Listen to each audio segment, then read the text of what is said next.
मन तू वृंदावन के मार्ग लाग, मन तू वृंदावन के मार्ग लाग।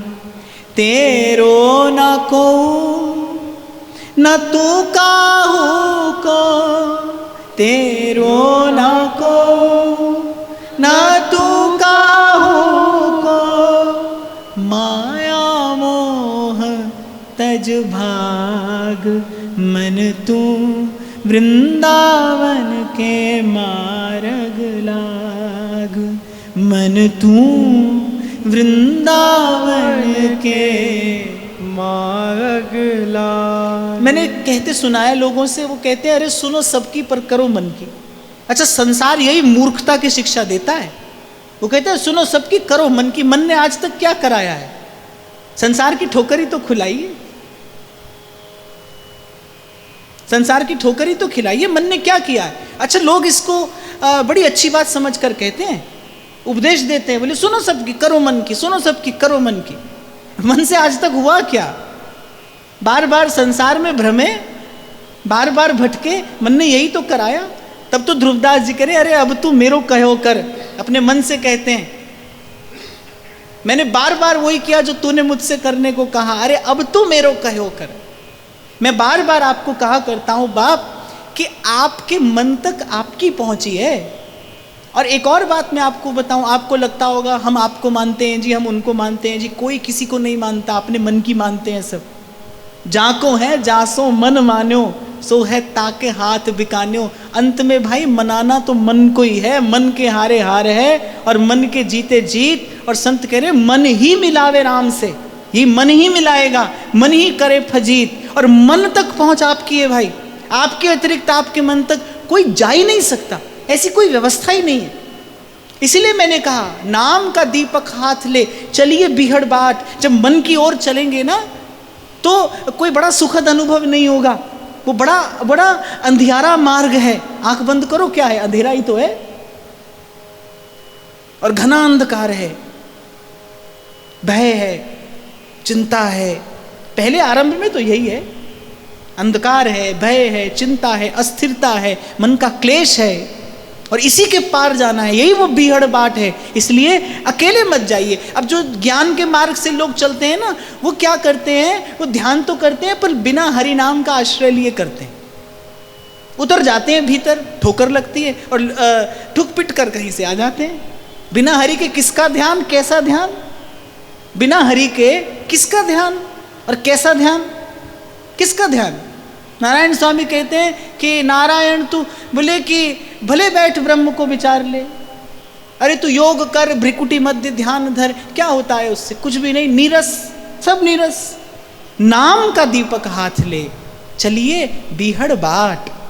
पहले बड़ी प्यारी बात मानस कहती हैं, राम नाम मणिदीप धर। मणिदीप कहते हैं, और ये दीपक कैसा है? मणिदीप है, अपने प्रकाश से प्रकाशित है, स्व प्रकाश से प्रकाशित है। इसमें बार बार घी तेल नहीं डालना पड़ता, इसकी बाती को बार बार संभालना नहीं पड़ता। और एक बात, माया की प्रबल पवन इस दीपक को बुझा नहीं सकती। कोई भी दीपक तो बुझ जाएगा, पर ये जो नाम का दीपक है, माया की प्रबल पवन इस दीपक को नहीं बुझा सकती।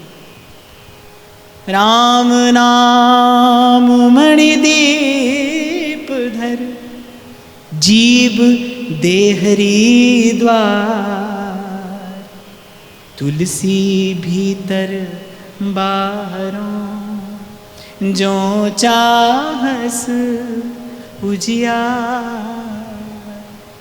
कभी कभी तो भाई इन संतों पर सर्वस्व न्यौछावर करने का मन करता है। मैं तो कई बार विचार करता हूँ, धन्य ये भारत की भूमि है जहाँ ऐसे ऐसे महापुरुष हुए। दो पंक्ति में गोस्वामी जी सारा का सारा भक्ति सिद्धांत कह देते हैं। करे भीतर बाहरो जो चाहस उजियार, इसको व्याकरण में देहली दीपक न्याय कहते हैं। अब देहली पर दीपक रख दो तो बाहर भी प्रकाश है, भीतर भी प्रकाश है। कहते हैं कि राम नाम मणिदीप है, ये मणिदीपक है, माने इसमें बार बार घी तेल नहीं डालना और माया की पवन इसे बुझा नहीं सकेगी। रखिए कहाँ? जीव देहरी द्वार, ये जीव देहरी है। ये नर देही के द्वार की जीव देहरी है ना, इस देहरी पर ये दीपक रखिए, भीतर बाहर प्रकाश है। जय जय श्री हरिवंश हित, पुनि पुनि रटरी जीव, मंगल अंतर बाहरो, रीझे प्यारी पी। तो कुल मिलाकर समेट कर सब बातों के सार स्वरूप व्यास जी कहना चाह रहे हैं, भाई मनुष्य होने का एक ही लाभ है, और वह हरि का भजन, साधु की सेवा और सर्वभूत पे दया। व्यास विभो के मीत सब, अंत काल को नाही। व्यास विभव के मीत सब, अंत काल को नाही। ताते तुम हरि को भजो, हरि ही गहेंगे बाँ। ताते तुम हरि को भजो, हरि गहेंगे बागे। फिर से उद्बोधन है, व्यास विभव के मीत सब। अच्छा, इससे तो आप में से किसका परिचय नहीं होगा? आप में से कौन है ऐसा जिसको इस सत्य का अनुभव ना हो कि व्यास विभव के मीत सब। विभव कहते हैं वैभव को, जब सुख समृद्धि है तभी मित्र है, अंत काल को नाई। एक बार उसी राजसभा का विचार करिए जहां सारी पृथ्वी को जीत लेने वाले पंच पांडव बैठे हैं, धर्मराज, गंगा पुत्र, गुरु द्रोण और वो भरत वंश का निष्कलंक राज सिंहासन जिसका दंड धृतराष्ट्र के हाथ में है, उस सभा में ऐसी घटना घटती है। संग सखा सब तजी गए, कोई ना निभयो साथ। कहे नानक इह विपत्ति में, एक टेक रघुनाथ। पांचाली को राजसभा में, राम नाम सुध आई। ताको दुख हरयो करुणा में, ताको दुख हरयो करुणा में, अपनी पैज बढ़ाई। हरि को नाम सदा सुखदाई। और कभी कभी इस कटु सत्य से स्वयं का परिचय कराना चाहिए कि व्यास विभो के मीत सब। अच्छा, एक बात मैं यहाँ और कहता चलूं कि किसी से लड़ने झगड़ने मत निकल पड़ना। ये जान लेने के बाद किसी से लड़ने झगड़ने मत निकल पड़ना। ये बात किस लिए कही गई है? ये बात संसार को पकड़ने या छोड़ने के लिए नहीं, केवल संसार को समझने के लिए कही गई है। छोड़ना क्या है? व्यक्ति को नहीं छोड़ना है, संबंधी को नहीं छोड़ना है। उस व्यक्ति और संबंधी से जो आशा है ना, उस आशा का त्याग करना है। दुख को मूल सकामता, सुख को मूल निष्काम। व्यक्ति को छोड़ने से कुछ नहीं होगा, कोई लाभ नहीं होगा। किसी और को पकड़ोगे, एक को छोड़ोगे दूसरे को पकड़ोगे। घर छोड़कर व्यक्ति आता है, यहां पर अपनी दूसरी व्यवस्था करने में लग जाता है। कौन रहता है बिना व्यवस्था के? बताओ, क्या नहीं चाहिए? भोजन नहीं चाहिए, वस्त्र नहीं चाहिए, किस बात की आवश्यकता नहीं है बताइए? सब तो चाहिए। और मैं कहता हूं कि भाई 4 संबंध प्रारब्ध से मिले हैं, वो 4 छोड़कर 40 बनाने की बजाय तो उन्हीं 4 को ईमानदारी से निभा लीजिए। प्रारब्ध समझकर स्वीकार करिए। और सत्य है भाई, आपका ही प्रारब्ध है, मेरा ही प्रारब्ध है। को न काऊ सुख दुख कर दाता, निज कृत कर्म भोग सब भ्राता। और मैं तो यहां ये निवेदन अवश्य करूंगा कि भाई जब हरि की कृपा से, गुरुजनों की कृपा से कोई सहज भजन के मार्ग पर चलता है तो बात दूसरी होती है। पर ऐसे बचकर भाग कर नहीं निकल सकते आप, ऐसे आप बच भाग कर नहीं निकल सकते। सब चाहिए। तो ये केवल संसार के स्वरूप को समझने के लिए है। मैं फिर स्पष्ट करूं, व्यक्ति को त्यागने से लाभ नहीं है, व्यक्ति से आशा का त्याग होना चाहिए कि आपको किसी से आशा नहीं है। करते जा रहे हैं, आप अपने कर्तव्य का निर्वाह कर रहे हैं, लेकिन प्रभु के नाते और ये जीवन का सत्य है भाई।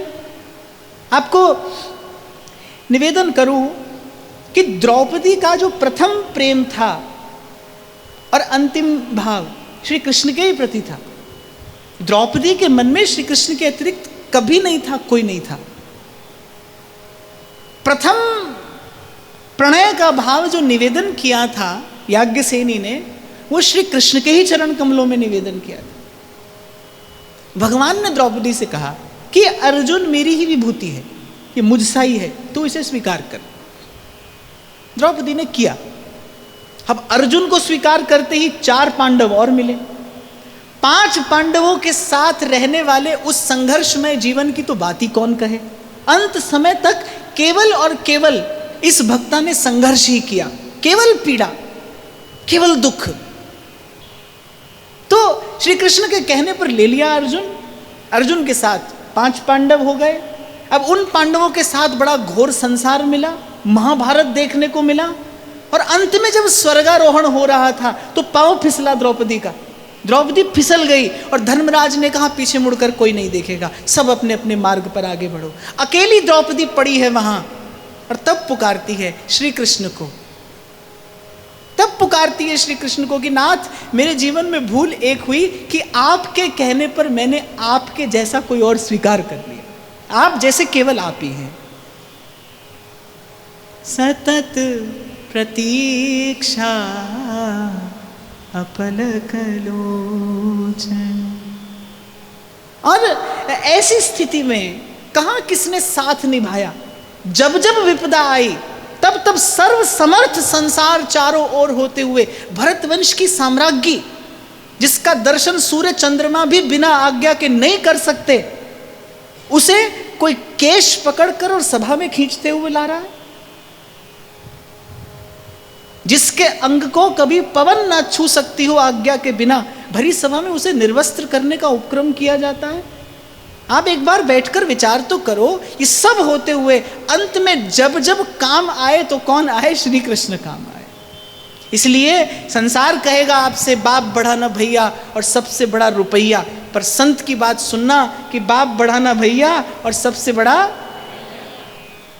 कनक कूट कोटिक लग तजिए भजिए कुंवर कन्हैया रे भैया, वृंदावन साचो धन भैया, वृंदावन साचो धन भैया। कभी प्रभु की इच्छा हुई तो मैं फिर से एक बार द्रौपदी के इस पावन चरित्र का गान करूंगा। मुझे महाराज जी हृदय से बहुत प्रिय चरित्र है, क्योंकि भक्ति की शक्ति क्या होती है द्रौपदी के जीवन में दर्शनीय है। इतनी पीड़ा, इतना कष्ट, आप और मैं तो उस कष्ट की कल्पना भी नहीं कर सकते। कल्पना ही आपको मुझे मृत्यु के निकट ले जा सकती है, उस दुख की कल्पना। और द्रौपदी झेलती चली जाती है, सहती चली जाती है। भगवान ने एक बार कहा था, द्रौपदी मुझे नवयुग का निर्माण करना है, मैं तेरी सहायता के बिना नहीं कर सकता। मुझे नवीन युग का सृजन करना है, तेरी सहायता की आवश्यकता है। मौन रहना और बस त्याग, बलिदान और उत्सर्ग करती चली जाना, दृष्टि केवल मुझ पर रखना। कभी द्रौपदी का चरित्र उजागर नहीं किया गया, पर ऐसी भक्ति का दर्शन अन्यत्र असंभव सा दिखाई पड़ता है। श्री कृष्ण की एक मुस्कान के लिए, श्री कृष्ण के एक सुख पर वो अपने जीवन का प्रत्येक सुख बस न्यौछावर करती चली गई। मौन। कभी द्रौपदी ने आह नहीं भरी, केवल दृष्टि श्री कृष्ण की ओर, और बस उस बीहड़ बाट पर चलती जा रही। पर यहां मैं निवेदन ये कर रहा था कि भाई कितना भी वैभव हो, कितनी भी सुख संपदा संपत्ति आपके पास हो, अच्छी बात है, उसके लिए आपको शुभकामना है। हो सके तो साधन का सदुपयोग करिए, पर आशा न रखिए, काम नहीं आएगा, कोई काम नहीं आएगा। जीव के काम तो भगवान ही आते हैं, आ सकते हैं, व्यवस्था ही ऐसी है भाई। जीव के काम हरि का भजन ही आता है। ताते तुम हरि को भजो, हरि ही गहेंगे बाह। और फिर एक बात और भी कहता हुआ मैं आगे बढ़ूं, जब संभालने वाला श्री कृष्ण सा कोई हो तो किसी और के हाथ में हाथ देने की आवश्यकता भी क्या है? जब प्रभु संभालने को तैयार है, तत्पर हैं, तत्पर हैं। देर भी आपके मेरे घर में है, अंधेर भी आपके मेरे घर में है। और मैं तो कहता हूं भजन में देर करना ही अंधेर है, और अंधेरा क्या है? भजन में विलंब करे सो अंधेर है, भजन में देर का नाम ही अंधेर है। प्रभु तो सदा सर्वदा तत्पर हैं जीव को स्वीकार करने के लिए। अरे कहते हैं एक बार मेरे सन्मुख तो हो जाए, जन्म कोटि अग नासई तब ही।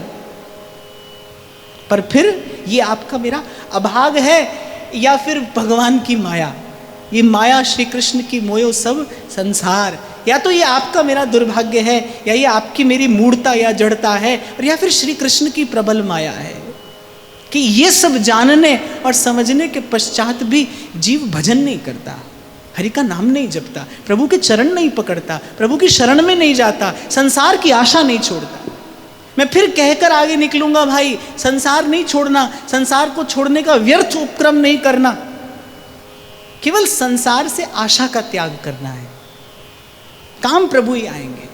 पूर्व भी मैंने आपको निवेदन किया था कि लेने और देने में ही जीवन व्यतीत होता है। कभी हम लेते हैं और कभी हम देते हैं, और ऐसा ही आपको मुझे करना पड़ेगा। हम ऐसा करने को विवश हैं। बस करिएगा ये कि जब देने का समय आए कुछ विचार मत करिएगा, जो आपके पास श्रेष्ठतम हो, जो आपके पास उत्तम हो, उसको निवेदन कर दीजिएगा। जब लेने की बात आए तब केवल प्रभु की ओर देखिएगा।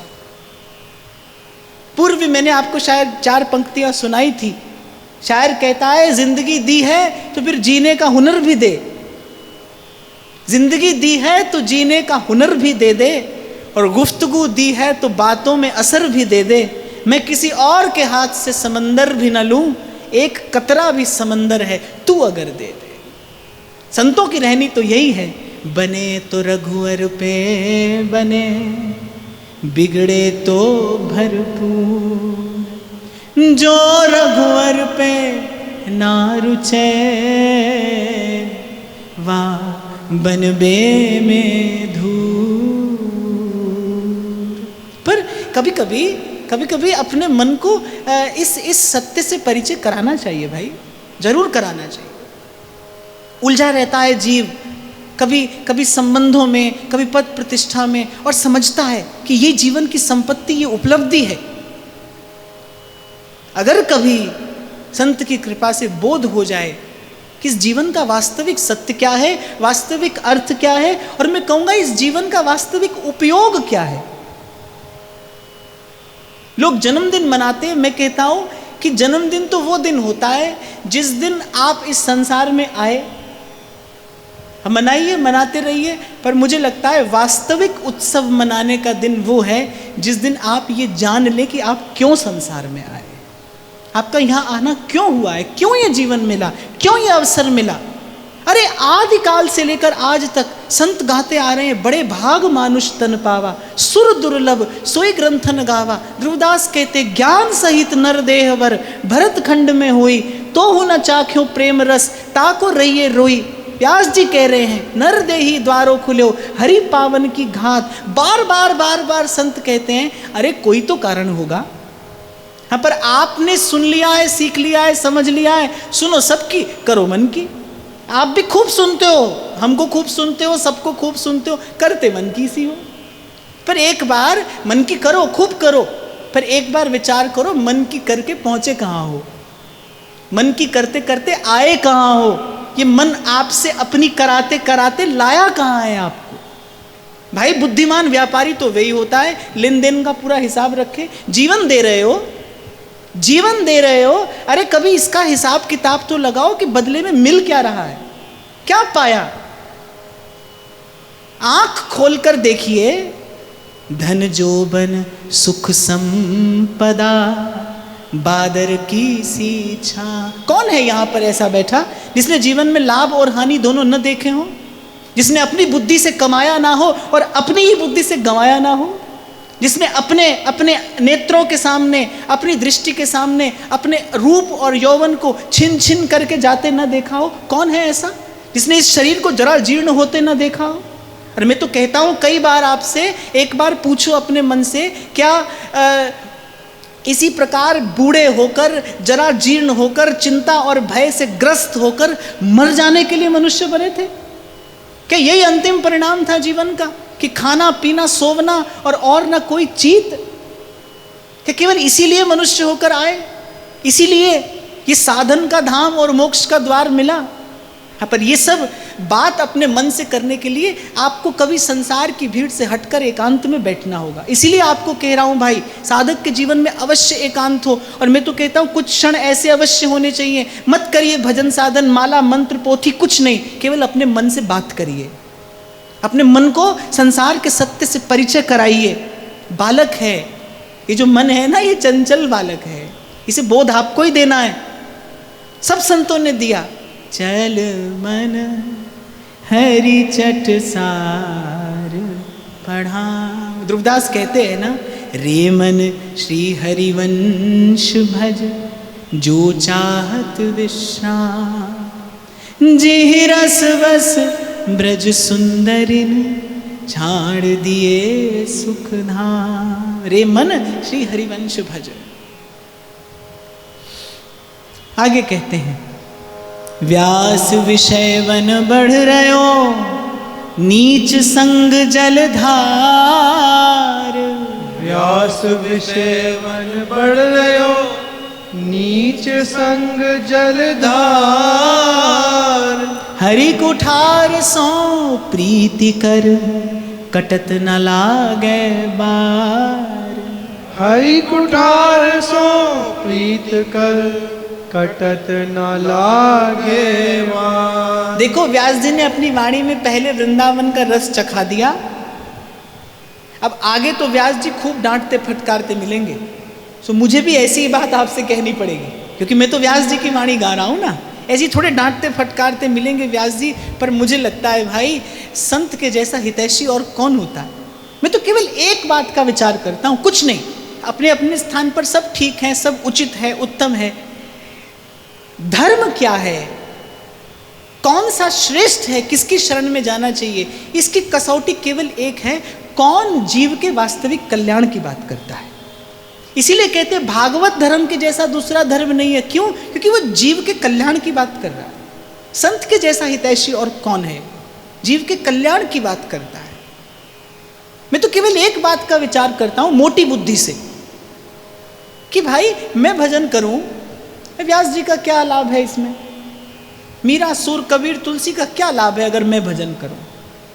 उनका निस्वार्थ प्रेम, उनकी निस्वार्थ करुणा ही तो है ना, जो आप पर, हम पर, सब पर बरसती है। इसलिए तो भाई संत ना होते जगत में तो जल मरता संसार। आप बड़े दीर्घ काल से श्रवण करते आ रहे हो, आपको सत्संग का रस मिला है। मैं आपको एक बार निवेदन करूंगा, एक बार विचार करिए, सत्संग के सुख को जीवन से हटा दीजिए। जीवन में क्लेश के अतिरिक्त और है क्या? क्या रह जाता है? धूप छां किसे जैसा सुख दुख पर, सहजो आखिर धूप है 84 के बाद। अंत में ताप है भाई। दे दीजिए, किसी को सर्वस्व दे दीजिए, फिर भी अंत में क्या है? पीड़ा है, अंत में ताप है। ये जो श्री द्रौपदी जी का भाव मैंने आपको निवेदन किया, धर्मराज, पवन पुत्र, गांडीवधारी अर्जुन, नकुल सहदेव इतने सुंदर थे कि उनका सौंदर्य देखकर अप्सराएं भी लुभा जाती थी। ऐसा सौंदर्य, रूप गुण बल बुद्धि सौंदर्य, ये पांचों मिले थे द्रौपदी को पति के रूप में। भरत वंश का राज सिंहासन, एक छत्र साम्राज्ञी, ये सब मिल जाने के बाद भी कहां जीवन में सुख की झलक मिली भाई? कहां? कहीं भी तो नहीं। बस दुख की बात यह है, जीव विचार नहीं करता। दुख की बात यह कि आप और मैं विचार नहीं करते। और मेरे महाप्रभु कह रहे हैं, तू बालक नहीं भरे हो सयानप, अरे काहे कृष्ण भजत नहीं नीके। कह रहे हैं यम द्वारे कटियत नक छीके। एक संत से मैंने पूछा इसका अर्थ क्या है, तो संत ने बड़ी सुंदर बात की। बोले दया केवल ठाकुर जी के ही दरबार में है, और कहीं नहीं है। वहां तो यमराज के सामने तो छींक मारोगे तो यमराज कहेंगे नाक ही काट लो। अभी क्या होता है ना, मैं देखता हूं, आपको छींक आ जाए ना तो आप कहते हैं सॉरी। ये शिष्टाचार है, एटिकेट्स हैं। आप छींक आए, आप कहें सॉरी। अब यमराज को सॉरी नहीं बोल सकते, वो तो छींक आई तो बोले कि नाक काटो। जम द्वारे कटियत नक छींके। आचार्य के कहने का तात्पर्य ये है, बड़े थोड़े से अपराध का बड़ा भारी दंड है। और यहाँ प्रभु का स्वभाव देखिए, अवगुण करे समुद्र सम, गिनत नापनो जान। और आपको तो मैं ये निवेदन करूं कि श्री ठाकुर जी की दृष्टि तो दोष पर जाती ही नहीं, दोष उनको दिखाई नहीं पड़ता। जैसे सूर्य को अंधकार दिखाई नहीं पड़ता ना, सूर्य ने कभी अंधकार नहीं देखा। एक बार अंधेरे ने जाकर शिकायत की भगवान से, बोले हमको भी तो आप ही ने बनाया है, कि सूर्य आते ही हमें नष्ट कर देता है। भगवान ने कहा बुला कर लाओ सूर्य को। अंधेरे ने सूर्य को बुलाया। अब जब सूर्य आया तो भगवान देख रहे हैं अंधेरा कहाँ है, शिकायत करने वाला कहाँ गया। भानु उदय जो तम रहे तो वह भानु ही ना है। क्या कह रहा था मैं?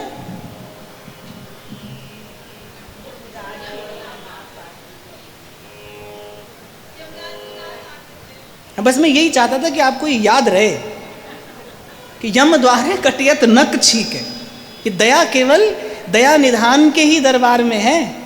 ये कृपा करुणा केवल इन्हीं के दरबार में बरसती है। राई के संभजन को मानत मेरु समान। कभी कभी बैठकर अपने मन को झांकी कराया करिए। प्रेम के बस नृप सेवा कीन्ही, आन भय हरि नाई। हरे कृष्णा आन भय हरि नाई। राजसुयज्ञ युधिष्ठिर कीन्हा, तामे जूठ उठाई। हरे कृष्णा तामे जूठ उठाई। तामे जूठ उठाई।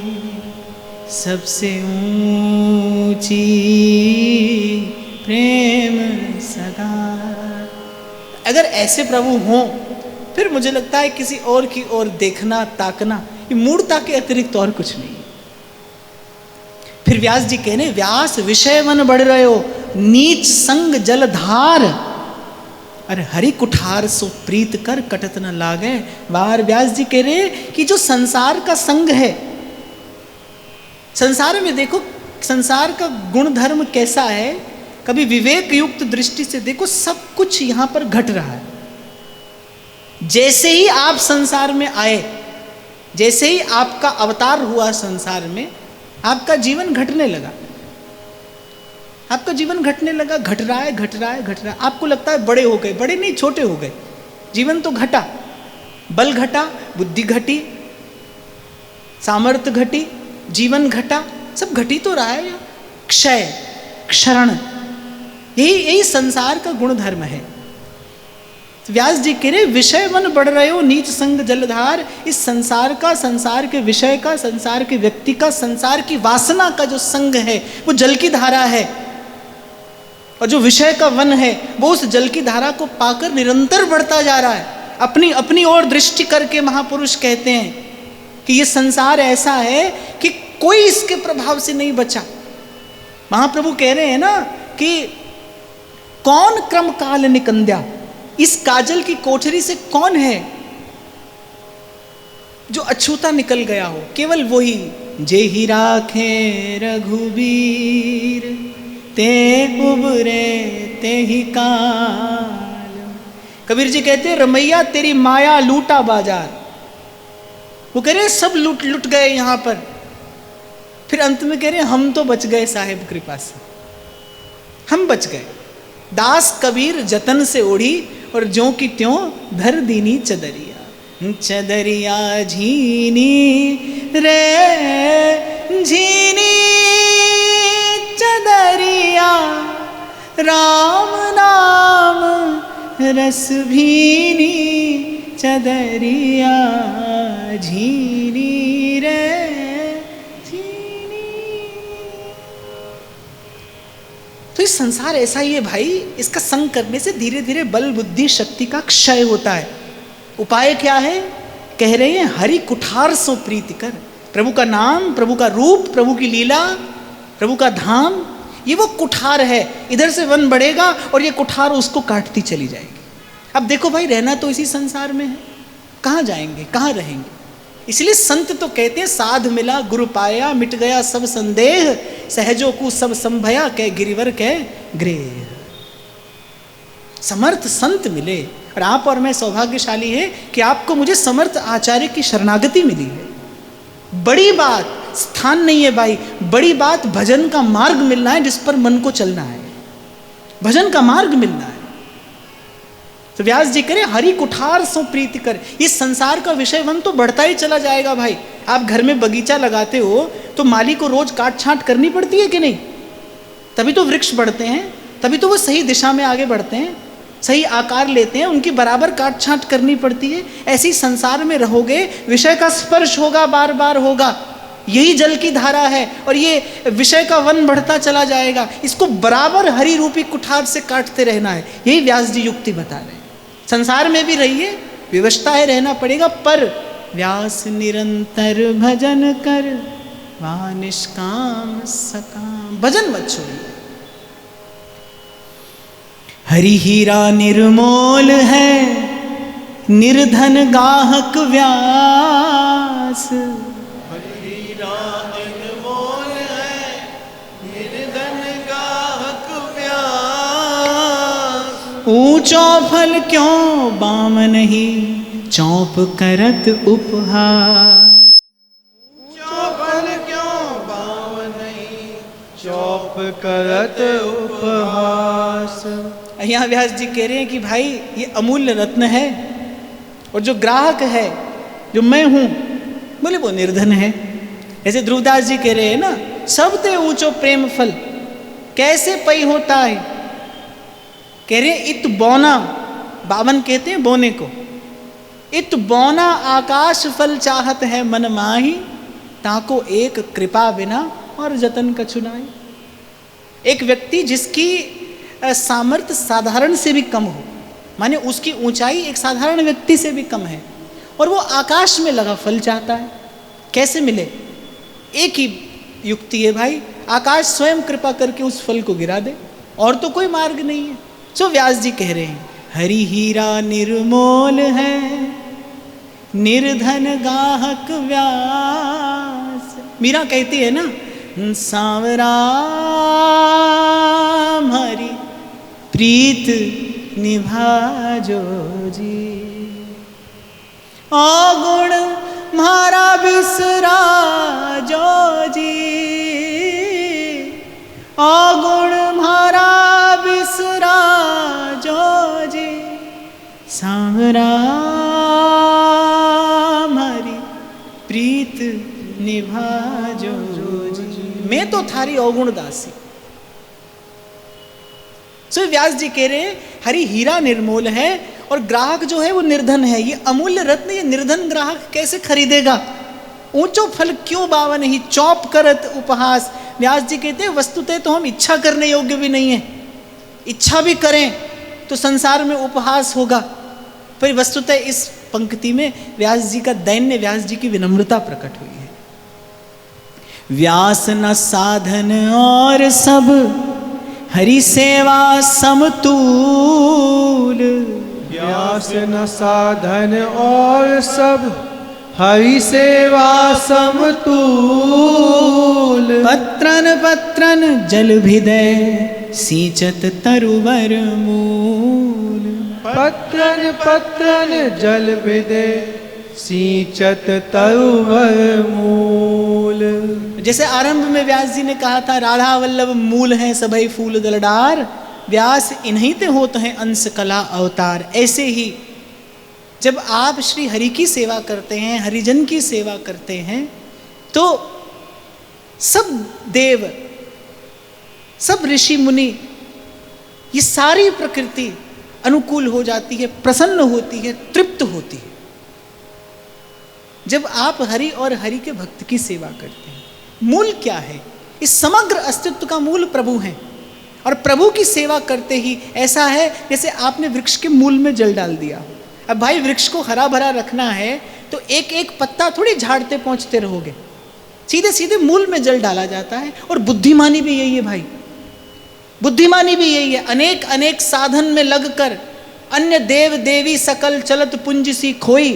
सेवक जी स्पष्ट कह रहे हैं, चलत पुंज सी खोई रोई जख द्यौस गमावत, और सोई छिपत समरैन जोई कप समझु नचावत। कोई सतगुरु नहीं लाधा, नाथ अनाथन हित समरथ मोहन श्री राधा। देखो, शरणागति जीव के लिए परम धर्म है। बहुत ध्यान से सुनना, कोई किसी भी मत संप्रदाय का हो, पर शरणागति जीव का परम धर्म है। लेकिन शरण्य, जिसकी शरण में आप जा रहे हैं, अगर वो समर्थ ना हो तो शरणागति निष्फल है। जैसे आप भोजन मांगने किसी भूखे के द्वार पर पहुंच गए तो आपकी याचना व्यर्थ हो गई ना, आपकी याचना व्यर्थ हो गई। ऐसे ही यदि असमर्थ के प्रति आपकी शरणागति हो गई तो वो शरणागति का भाव निष्फल है, अंत में हाथ कुछ नहीं आएगा। और त्रिताप से जीव को मुक्त करने में तो केवल केवल और केवल श्री हरि समर्थ हैं। तापत्रय विनाशाय श्री कृष्णाय वयं नुमः। इसलिए आचार्य चरण आज्ञा करते हैं, मानुष को तन पाए भजो ब्रजनाथ को, दरबी लेके मूढ़ जरावत हाथ को। श्री कृष्ण की सेवा हो गई, श्री कृष्ण के प्यारे भक्तों की सेवा हो गई, सब हो गया, सब साधन हो गए, आपने सब साधन कर लिए। इसके अतिरिक्त कोई और तीर्थ व्रत दान धर्म साधन करने की फिर आवश्यकता नहीं है। व्यास अहमता ममत तज संपत्ति प्रभु की जान। व्यास अहमता ममत तज संपत्ति प्रभु की जान। ताही कर गुरु हरि भजहूँ भक्तन को सन्मान। ताही कर गुरु हरि भजहूँ भक्तन को सन्मान। व्यास जी जब आए थे ओरछा से तो चर्चा होती आ रही है कि तो राजगुरु थे, विपुल ऐश्वर्य व्यास जी के पास था। यहाँ भी जब आ गए तो राजा मधुकर शाह जाने पीछे से क्या क्या वस्तु श्री ठाकुर जी की सेवा में निरंतर भेजते रहते थे। कहते व्यास जी की जो धर्म पत्नी थी, जब वो आई वृंदावन तो व्यास जी के यहाँ तो सतत संत सेवा होती थी, संत सेवा ही व्यास जी का जीवन था। तो कहते हैं वो बहुत अमूल्य रत्न आभूषण धारण किए रहती थी जब संतों की सेवा करती थी तब भी। और कहते संतों की सेवा करते करते कभी उनसे असावधानी हो जाती थी, क्योंकि उनका ध्यान जो था वो अपने आभूषणों आदि पर रहता था। यही दुर्गुण है भाई संसार का। संसार का जितना संग करोगे प्रभु से दृष्टि हटती चली जाएगी, स्वयं पर दृष्टि रहती है। ये दो कौड़ी के वैभव पर जीव की दृष्टि हो जाती है, और इसके कारण फिर अंत में जीव बड़ा दुख पाता है, बड़ा दुख पाता है। तो व्यास जी ने उनको सेवा से हटा दिया, आप सेवा नहीं करेंगे। और कहते हैं कि पुनः सेवा में तभी लिया जब उनसे वचन लिवाया कि ये सब आभूषण बेचकर आपको साधु सेवा करनी हो। और असावधानी सेवा में क्या करती थी, किसी को अधिक परोसा किसी को कम, और कभी कभी ऐसा भी करती थी व्यास जी को अधिक परोसा और किसी और को कम।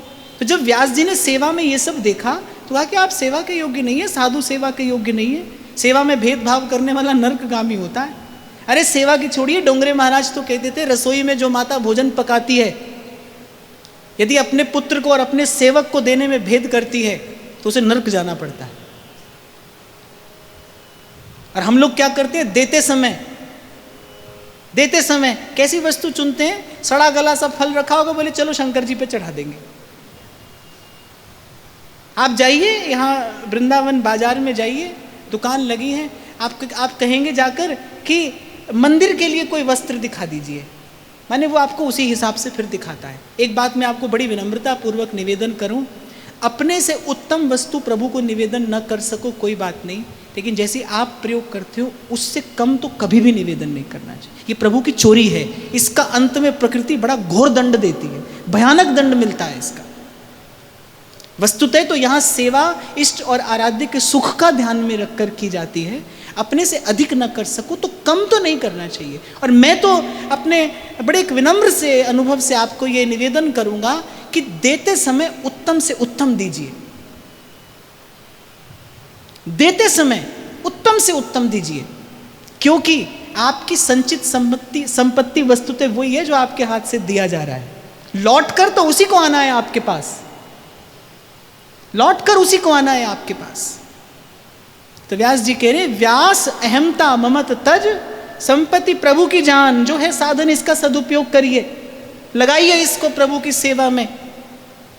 और फिर कहते हैं ताही कर गुरु हरि भजहूं, भक्तन को सम्मान। और कह रहे ऐसा करके ही हरि और गुरु का भजन हो सकता है। माने पहले साधन का सदुपयोग करिए, उसे लगाइए सेवा में, नहीं तो वो जो संसार की अटक है, वो जो खटक है, वो आपको भजन करने नहीं देगी, वो भजन करने नहीं देगी आपको। फिर कहते हैं व्यास भक्ति को वन घनो, संत लगे फल फूल। व्यास भक्ति को वन घनो, संत लगे फल फूल। पत्रन पत्रन जल भिद्यो, तरुवर शाखा मूल। पत्रन पत्रन जल भिग्यो, तरुवर शाखा मूल। बड़ा सुंदर भाव है, बड़ा सरस है, और इसे किंचित विस्तार की भी अपेक्षा है, इसकी चर्चा कल करेंगे। आज का भाव यहीं श्री जी के श्री चरणों में निवेदन करते हुए, महाराज श्री के चरणों में प्रणाम, आप सबके हृदयस्थ हित प्रभु को नमन।